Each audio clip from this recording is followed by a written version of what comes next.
वीर शिरोमणि महाराणा प्रताप जी की जयंती महोत्सव भी है।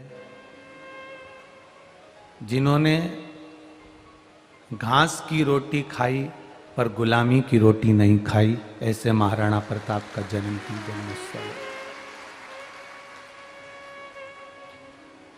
एक बात अपनी जिंदगी में बहुत अच्छे से उतार कर रखिएगा। भगवान के सामने जब जाओ और प्रार्थना करो तो वो प्रार्थना तुम्हारी खुद की होना चाहिए, किसी की लिखी और पढ़ी हुई प्रार्थना से नहीं। अपनी लिखी, अपनी लिखने की भी जरूरत नहीं है। अपने भाव से, अपने हृदय से, अपने चित्त से, अपने मन से आप भगवान को जो कहोगे भगवान स्वीकार करता है।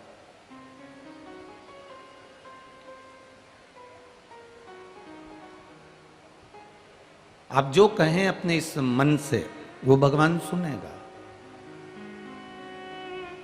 एक लिखी लिखाई प्रार्थना, एक लिखी लिखाई बात हम बार बार भगवान से कहें कि भगवान इतने विशाल हैं, भगवान इतने करुणा सागर हैं, भगवान इतने दया सागर हैं, भगवान इतने निर्मल हैं, भगवान आप कैलाश पर्वत की तरह विशाल हो, भगवान आप करुणा सागर हो, भगवान आप दया सागर हो।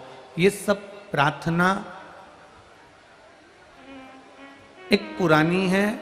नई प्रार्थना वो है कि हम भगवान के सामने जाकर अपनी खुद की गलतियों को महादेव को बता दें और उनके सामने कह दें हम जैसे हैं वो आपके हैं। हम पापी भी हैं तो आपके हैं और हम पुण्यवान भी हैं तो आपके।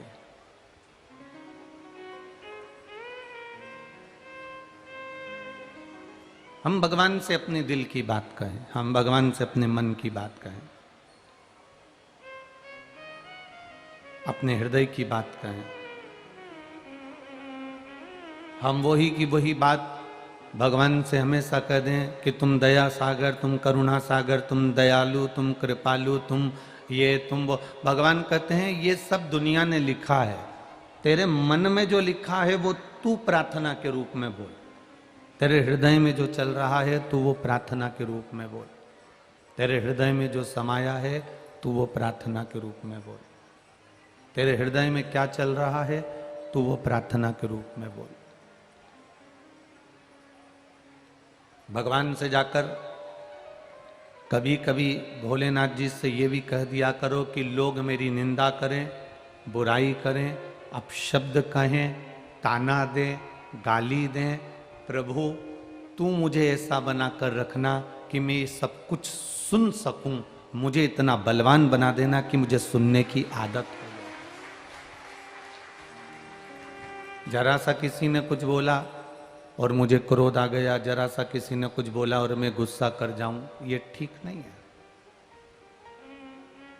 जरा सा किसी ने कुछ बोला और मुझे गुस्सा आ गया, क्रोध आ गया, अपशब्द कहने लगा, ये ठीक नहीं है।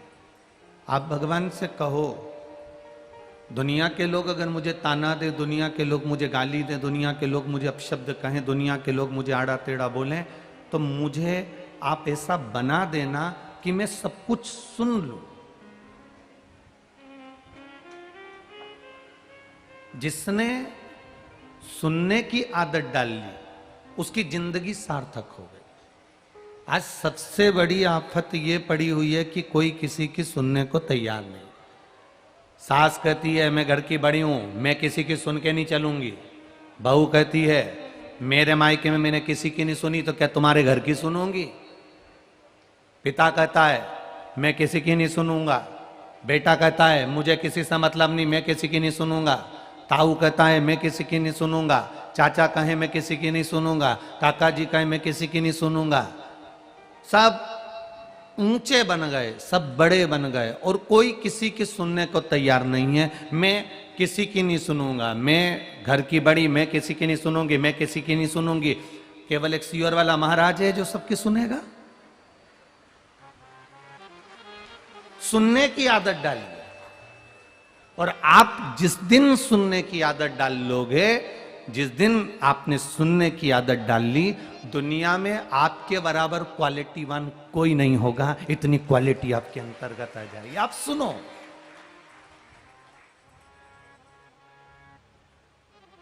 हर गेंद पर छक्का और चौका नहीं लगाया जाता। बोलो लगाते हैं क्या? अरे जम के तो बोलो। नहीं, हर गेंद पर छक्का और चौका नहीं लगाया जाता।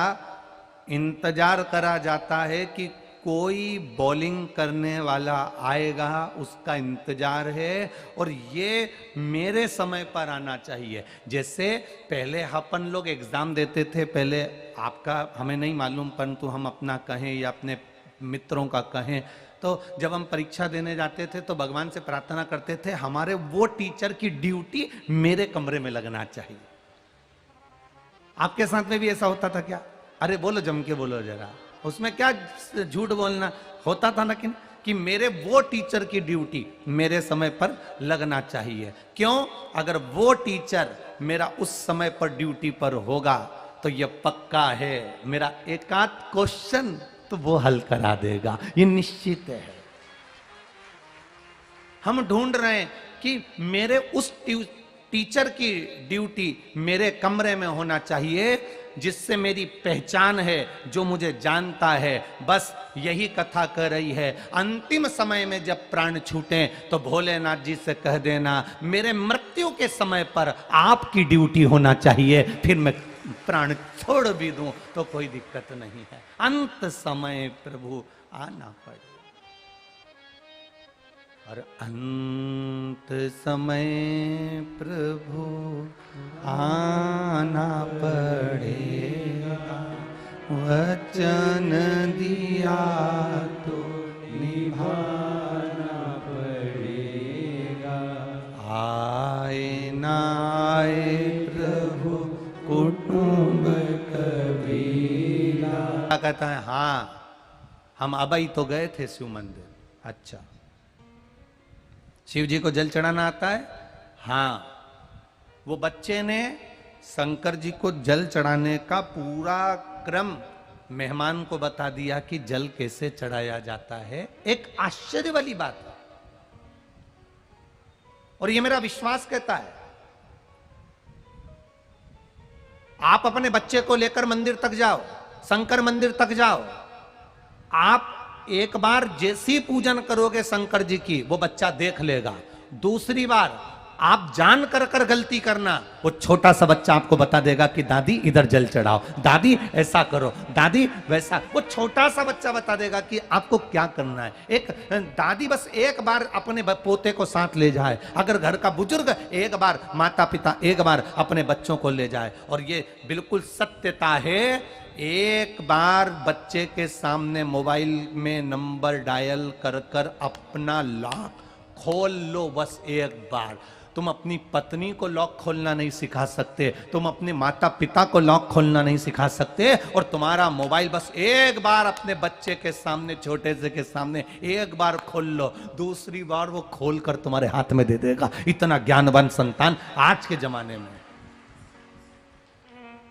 इतनी ज्ञानवान संतान है।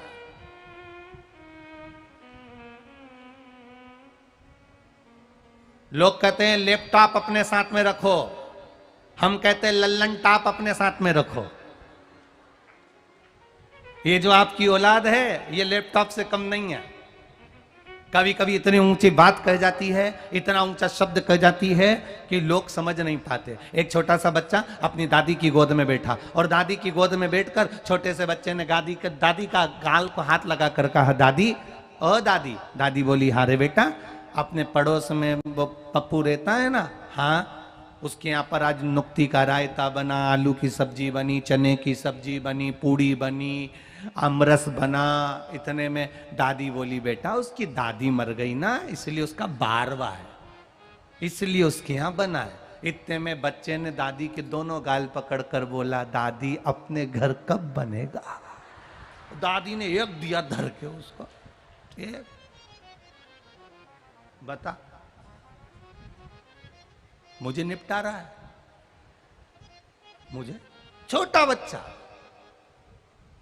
आप उसको जो सीखेगा वो करेगा। जो सीखेगा। आप क्या सिखा रहे हो वो सीख जाएगा, आप क्या बता रहे हो वो बता देगा। एक छोटा सा बच्चा अपनी दादी के पास जाकर बोला, दादी ओ दादी। दादी बोली क्या है? एक बार तू टे बोल टे। दादी बोली क्या होता है टे? नहीं बस तू ऐसा बोल टे। दादी बोली मैं नहीं बोलूंगी, पहले बता मुझे टे क्यों बुलवा रहा है। दादी तू टे तो बोल। दादी ने कहा नहीं बोलूंगी, तू बता टे क्यों बुलवा रहा है। दादी ने 5 रुपए निकाले बच्चे को दिए और बच्चे को देकर कहा अब बता तू मुझसे टे क्यों बुलवा रहा है। दादी रात को मम्मी पापा पलंग पे बैठ के बात कर रहे थे, जब बुढ़िया टे बोल जाएगी सारी प्रॉपर्टी अपनी हो जाएगी, सारी प्रॉपर्टी।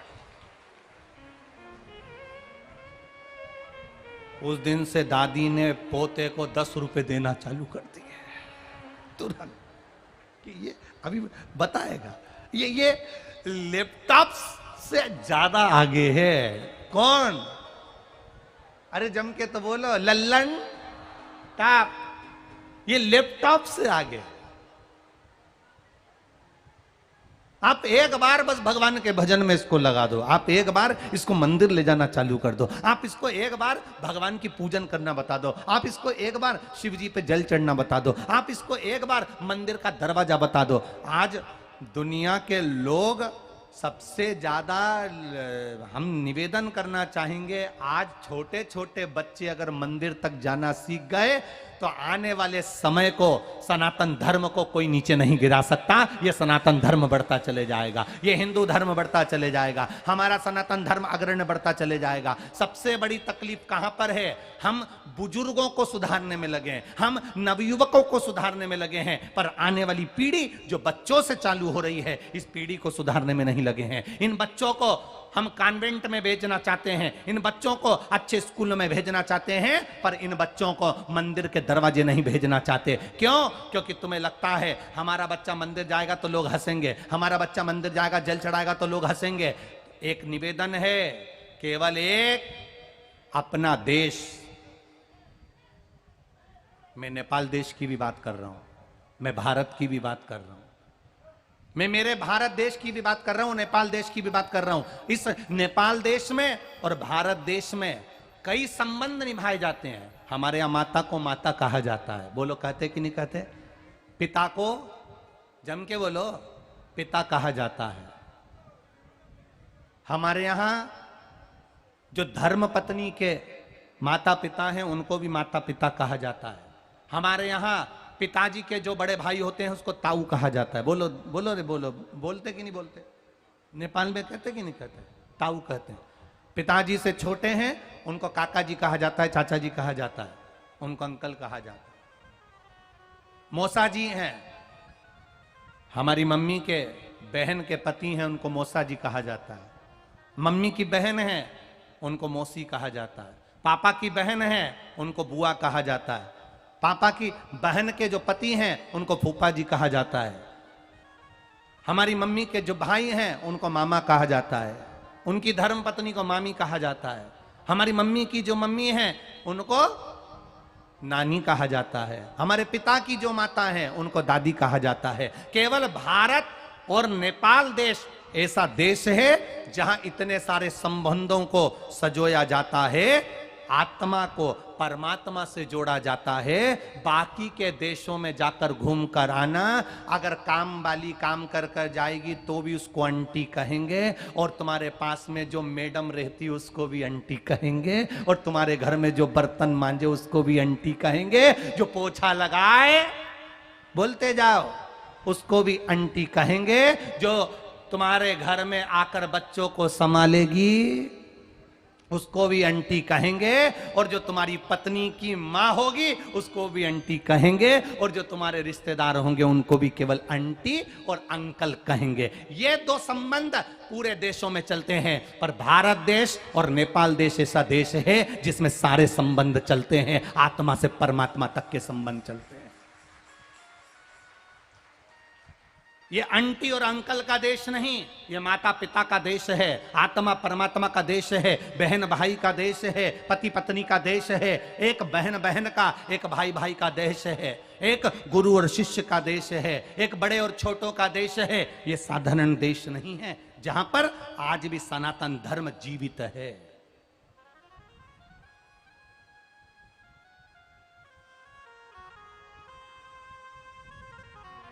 छोटे बच्चों को मंदिर तक ले जाओ, एक बार देख लेंगे ना, चालू हो जाएंगे। एक बार, बस एक बार।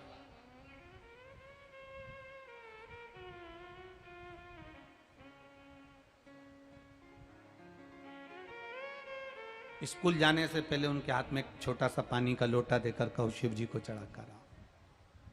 जो आज बचपन में शंकर भगवान को जो घर के बच्चे जल चढ़ाना चालू कर देते हैं, उनके घर का बुजुर्ग, जिसके बच्चे मंदिर की सीढ़ी चढ़ना प्रारंभ कर देते हैं, उसके घर के बुजुर्ग कभी वृद्धाश्रम की सीढ़ी नहीं चढ़ते हैं, बच्चे उनको संभाल लेते हैं। हमने बच्चों को पढ़ाओ, डॉक्टर बनाओ, इंजीनियर बनाओ, कलेक्टर बनाओ, तुम्हारी मर्जी पड़े सीए बनाओ, तुम्हारी मर्जी पड़े बच्चों को जो बनाओ, पर शिव महापुराण की कथा कहती है सबसे पहले संस्कारित बनाओ। क्योंकि आज के जमाने में कोई 4-6 बच्चों को जन्म नहीं देता, घर में एक बेटा एक बेटी सबके हैं, और अगर वही बेटा बहुत वीआईपी हो जाएगा तो बुढ़ापे में पानी तुमको कौन पिलाएगा। इसलिए अपने बच्चों को संस्कार देकर चलना, तो बुढ़ापा थोड़ा सा सुधर जाएगा। नहीं तो इतना किसके लिए कर रहे हो जब घर का बेटा ही तुमको बुढ़ापे में पानी ना दे, अवस्था में जल ना दे, क्या मतलब का जीवन। एक असुर गजासुर राक्षस है, राक्षस प्रवृत्ति का है, फिर भी शिव तत्व को जान रहा है।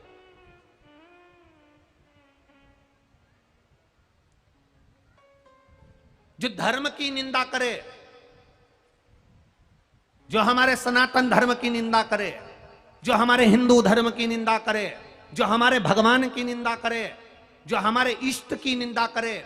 हमारे कई ऐसे लोग हैं जो धर्म की और भगवान की निंदा में 24 घंटे लगे रहते हैं, वेद पुराण और शास्त्रों की निंदा में लगे रहते हैं। दिन भर उनका एक काम रहता है 24 घंटे धर्म की निंदा करना और भगवान की निंदा करना। जो तुम्हें धर्म की निंदा करता हुआ नजर आ जाए और भगवान की निंदा करता हुआ नजर आ जाए, वेद पुराण शास्त्र की निंदा करता नजर आ जाए, समझ लेना उसका विनाश का समय करीब में आ गया।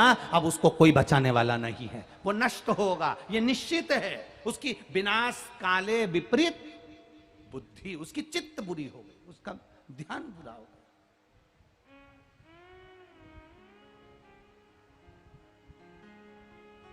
शंकर जी भांग पीते हैं। लोगों ने कहा हमने आज तक नहीं देखा, नेपाल वालों ने देखा हो तो हमको बता देना कि तुमने कहां देखा। शंकर जी गांजा पीते हैं। लोगों ने कहा हमने नहीं देखा, तुमने देखा हो तो बता देना, तुमने देखा हो तो बता देना। लोग कहते हैं शंकर जी भांग पीते हैं इसलिए हम भी, अरे बोलो जम के, पीते हैं। शंकर जी गांजा पीते हैं तो हम भी, बोलो बोलो जम के बोलो, जरा अच्छे से बोलो, आवाज नहीं आई।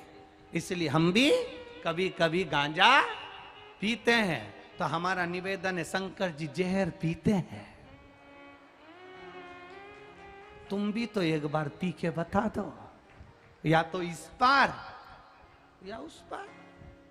सनातन धर्म में देवताओं को बदनाम करने की लोगों ने ठान रखी है। शिव जी के फोटो बना दिए चिलम पीते हुए, शंकर जी के फोटो बना दिए भांग घोटते हुए, शिव जी के फोटो बना दिए भांग पीते हुए, शंकर जी के फोटो बना दिए चिलम पीते हुए। यह हमारा सनातन धर्म नहीं कहता कि देवताओं पर आक्षेप लगाया जाए, देवताओं पर उंगली उठाई जाए। शंकर भगवान ना भांग पीते ना गांजा पीते। शंकर भगवान तुम्हारे दुख को पी जाते हैं, तुम्हारे कष्ट को पी जाते हैं, तुम्हारे रोग को पी जाते हैं। इसलिए उसका नाम महामृत्युंजय है, जो मृत्यु को जीत रहा हो। अकाल मृत्यु वो मरे जो काम करे चंडाल का, काल उसका क्या बिगाड़े जो भक्त हो महा काल का। शिव का उपासक, शंकर का उपासक, भगवान शंकर ना गांजा पीते ना भांग पीते, मेरा शिव तुम्हारे हृदय का विलाप, दुख, कष्ट, रोग ये सब पीते हैं। केवल तुम एक लोटा जल चढ़ाओ, वो तुम्हारे दुख को निगल जाएगा। जो कहते हैं भांग शिव जी का प्रसाद है, जो कहते हैं गांजा शंकर जी का प्रसाद है, हम उनसे कहते हैं जहर भी प्रसाद है, चखो चखो चखो जाओ। बड़े अंदाज में कह देते हो शंकर जी की बूटी, शंकर जी का प्रसाद, शंकर जी का प्रसाद, तो एक आध बार निपटा जा। शंकर जी का प्रसाद क्यों देवताओं को बदनाम करना?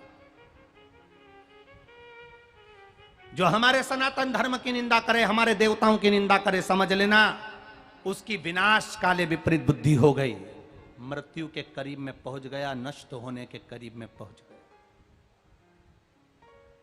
नष्ट हो गया।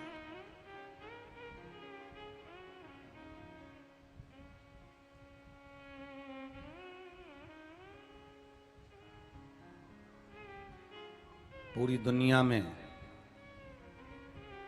इस नेपाल देश ने अपना रुद्राक्ष पूरी दुनिया में दिया।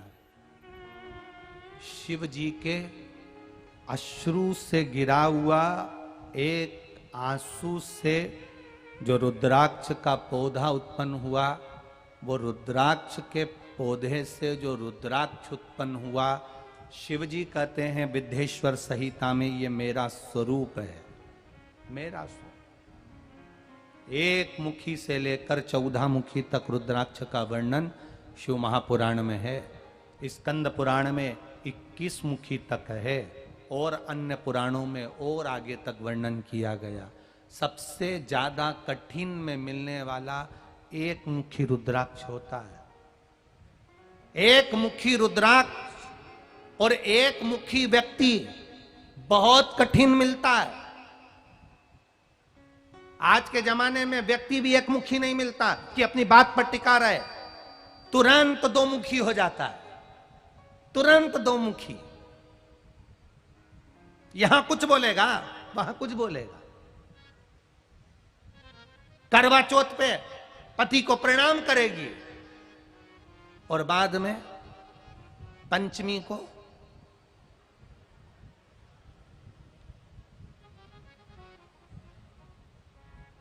तेरे घर के बहू बेटा पे भीड़ पड़ गई भारी,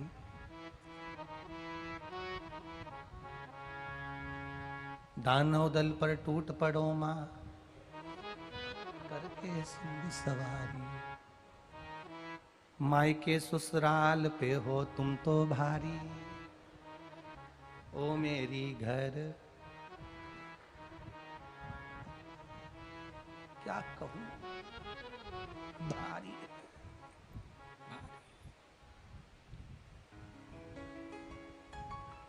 अभी कर रही थी करवा चौथ के दिन तुम्हारा मुख देखकर आज मेरा जीवन धन्य हो गया, मुझे आशीर्वाद दो, अखंड सौभाग्यवती रहूं।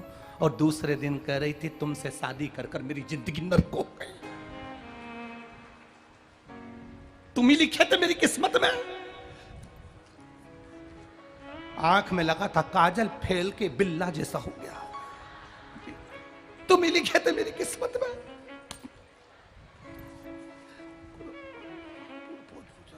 यहां भी लाली लगी थी, पूरी फेल गई। हनुमान चालीसा की लाइन याद आ जाए, सुंदरकांड की, जस जस सुरसा बदन बढ़ावे।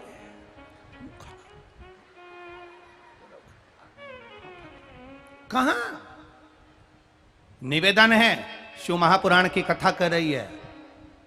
आप ज्यादा आदर नहीं दे सकते, मत दो, पर 4 लोगों में, 10 लोगों में, अपने मायके में, अपने ससुराल में, कभी अपने पति की इज्जत घटने मत दो। बस इतना सा निवेदन है। सम्मान दीजिए, आदर दीजिए। आप दूसरे को सम्मान देना चालू करोगे, आपको सम्मान मिलेगा। आप दूसरे को आदर देना चालू करोगे, आपको आदर मिलेगा। आप दूसरे को अगर नमन करना प्रारंभ करोगे आपको भी दुनिया नमन करेगी। आप दूसरे को आतिथ्य देंगे तो दुनिया आपको आतिथ्य देगी। कहां गया हमारा विश्वास? कहां? एक असुर गजासुर जिसका मुख हाथी का है, शरीर राक्षस का है, पूरा ब्रह्मांड उसने अपना कर लिया, पर शंकर की भक्ति में लगा रहा। ऐसी भक्ति कि पार्वती जी भी डोल गई। पार्वती जी ने पूछ लिया तुम इतने मुस्कुरा क्यों रहे हो? शंकर भगवान कहते हैं उसकी भक्ति के आगे मैं मुस्कुरा रहा। भक्ति के आगे।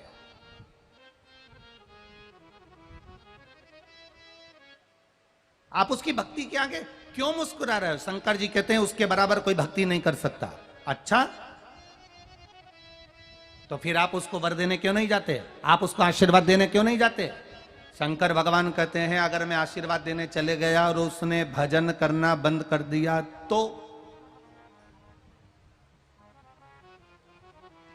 एक दरवाजे पर एक भिखारी भीख मांगने के लिए भिक्षुक आता, अंदर बूढ़ी मां भोजन बनाती, वो बाहर खड़े होकर भजन गाता, चिल्लाता, भोजन ला दो, कुछ दे दो। बूढ़ी मां अंदर बैठी रहती, बूढ़ा व्यक्ति चिल्लाता रहता। घर में उसकी बेटी बैठी थी। उस बेटी ने अपनी मां से कहा, मां ये भिखारी आता है, तू इसको रोटी देती है, सब्जी देती है, तो पहले क्यों नहीं दे देती? जब वो बेचारा भिखारी जाने लगता है तब तू उसको बुलाकर रोटी देती है। तो मां कहती है बेटा वो भिखारी इतनी अच्छे भजन गाता है कि मेरा मन भजन में लग जाता है। मैं चाहती हूं मैं बाद में दूंगी, पहले वो भजन गा तो ले। कोई कोई भक्ति में डूबने वाला ऐसा होता है।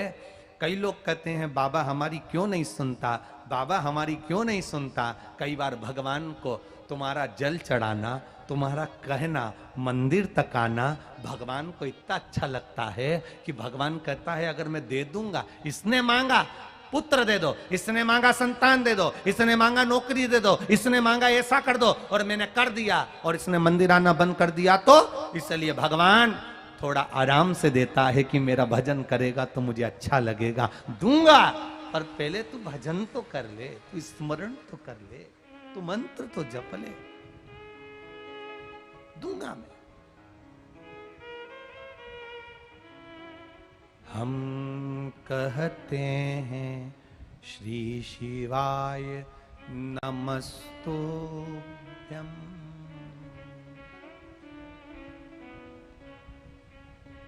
अपने मुख से हम भजन कर, और पूरे आश्रित होकर, पूरे आश्रित होकर।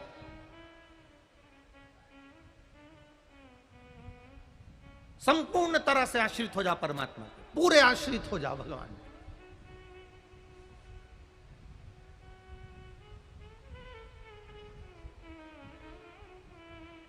पूरे आश्रित। एक फ्लाइट में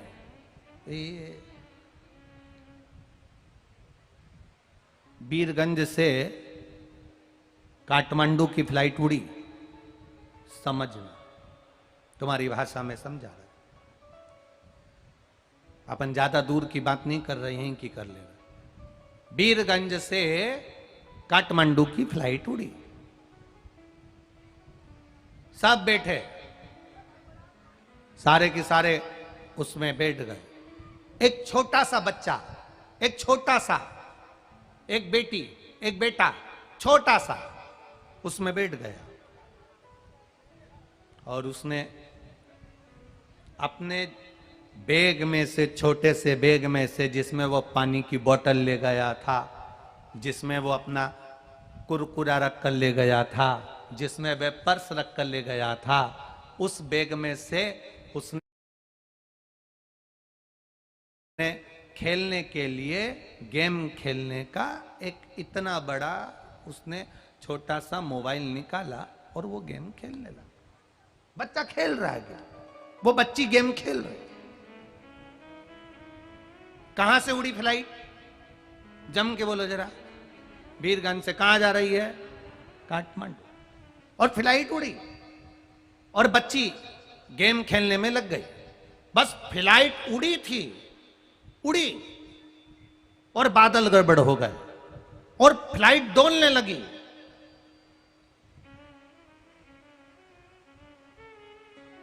तुरंत पायलट ने कह दिया मौसम गड़बड़ है, सीट बेल्ट बांध लो, हो सकता है कि फ्लाइट को उतारना पड़ जाए, बांधो सीट बेल्ट। और फ्लाइट डोल रही थी। सब जितने बैठे थे सब भगवान को याद करने लगे, अब तो गए, इतना गंदा मौसम, पूरी डोल रही है फ्लाइट। और ये जो बच्चा था, ये जो बच्ची थी, ये गेम खेल रही थी, हंस रही थी, मुस्कुरा रही थी। आखिरी में बड़ी मुश्किल से काठमांडू में फ्लाइट उतरी। सब ने उस बच्ची से पूछा, हम सब इतने डर रहे थे, तू नहीं डर रही थी? उसने कहा क्यों? पूरी फ्लाइट ऊंची नीची हो रही थी, स्वयं पायलट डर रहा था, तुझे डर नहीं लगा? उस बच्ची ने कहा मैं क्यों डरूं, क्योंकि मुझे मालूम है जो फ्लाइट चला रहा है वो मेरा पापा है, मेरी बेटी को मरते हुए नहीं देख सकता। फ्लाइट चलाने वाला मेरा पापा है, फ्लाइट दौड़ाने वाला मेरा पिता है। अपने बच्चा उस फ्लाइट के अंदर बैठा है तो वो मरता हुआ नहीं देख सकता। इसलिए मैं जानती थी मेरा पापा, मेरा पिता उस फ्लाइट को अच्छे से ही लैंड करेगा, अच्छे से ही उतारेगा। मैं जानती थी मेरा पिता मुझे मरता हुआ नहीं देख सकता। बस जैसे बच्चा अपने पिता पर आश्रित होकर फ्लाइट में बैठ गया, अब वो आड़ी हो टेढ़ी हो, कितना भी मौसम गड़बड़ हो, पर बच्चा अपने पिता पर आश्रित है। उसी तरह जिंदगी में कितना भी दुख आए, तुम महादेव पर आश्रित हो जाओ, वो तुम्हें गिरने नहीं देगा। तुम महादेव पर आश्रित हो जाओ। बीमारी आई है ना, दुख आया है ना, कष्ट आया है ना, आएगा। दुख बहुत ढीठ होता है। क्या? जम के बोलो, क्या ढीठ है? दुख।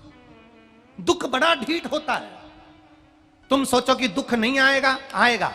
दरवाजे से नहीं आएगा तो खिड़की में से आएगा, खिड़की में से नहीं आएगा तो दरवाजे से आएगा, दरवाजे से नहीं आएगा तो छप्पर फाड़ कर आएगा। पर दुख तुमने जैसा करा है, पूर्व में जो कर्म किया है, उसके अनुसार तुम्हें दुख तो भोगना पड़ेगा। दुख आएगा, दुख ढीठ होता है, इसको कितना भी भगाओ पर यह भागता नहीं है। तुम एक काम करो, दुख अपना काम करेगा, वो आएगा। तुम एक लोटा जल लेकर शिव जी को चढ़ाना प्रारंभ कर दो, कब दुख चले जाएगा मालूम ही नहीं पड़ पाएगा। वो ढीठ है तो तुम भी ढीठ बन जाओ।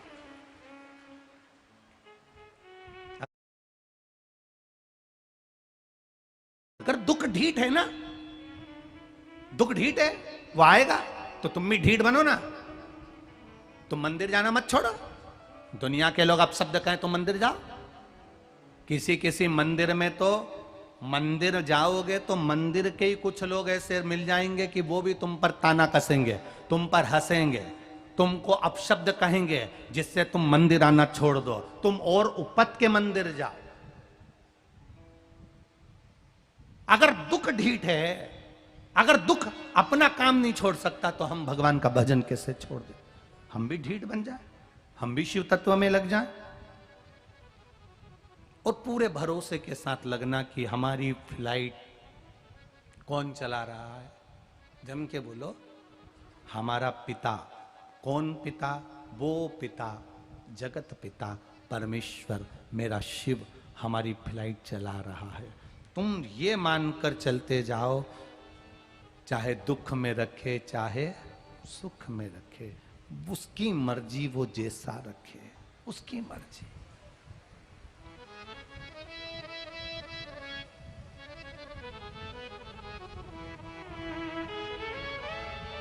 उसका मन।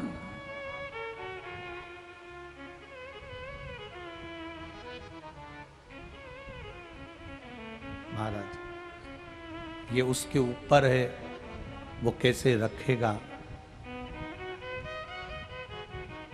उसके ऊपर है, वो किस तरह से रखेगा, ये उसके ऊपर आधारित है। वो आपको किस तरह से रखे, कैसे रखेगी, वो जानता है, वो जानता।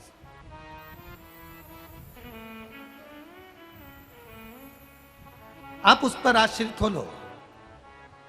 चाहे दुख में रखे चाहे सुख में रखे, मेरा भोला अपने चरण में रखे। जहां रखे, दुख में रखना हो दुख में, सुख में रखना हो सुख में। दुख ढीठ है तो अपन भी ढीठ बन जाओ, मंदिर जाना नहीं छोड़ना, श्री शिवाय नमस्तुभ्यम कहना नहीं छोड़ना, एक लोटा जल चढ़ाना नहीं छोड़ना। हम कई बार कथाओं में कहे हैं, कई बार, और आज विश्वास के साथ कहकर जा रहे हैं, विश्वास के साथ खेतान जी भरोसे के साथ कहकर जा रहे हैं। शिव महापुराण की कथा की शुरुआत नेपाल देश में हमारा प्रवेश हुआ, शिव कथा प्रारंभ हुई है और यह हमारा विश्वास करता है। कोरोना महामारी में भारत देश भी जूझ रहा था, तब ये शिव महापुराण चल रही थी, लोग सुन रहे थे और हमारा देश उन्नति की ओर बढ़ा। आज फिर कह रहे हैं, नेपाल देश में इस कथा की शुरुआत शिव पुराण की हुई है। बाबा चाहेगा तो अब मेरा भोलेनाथ यहां भी लक्ष्मी बरसाने में पीछे नहीं हटेगा, ये देश का भी उत्थान निश्चित है।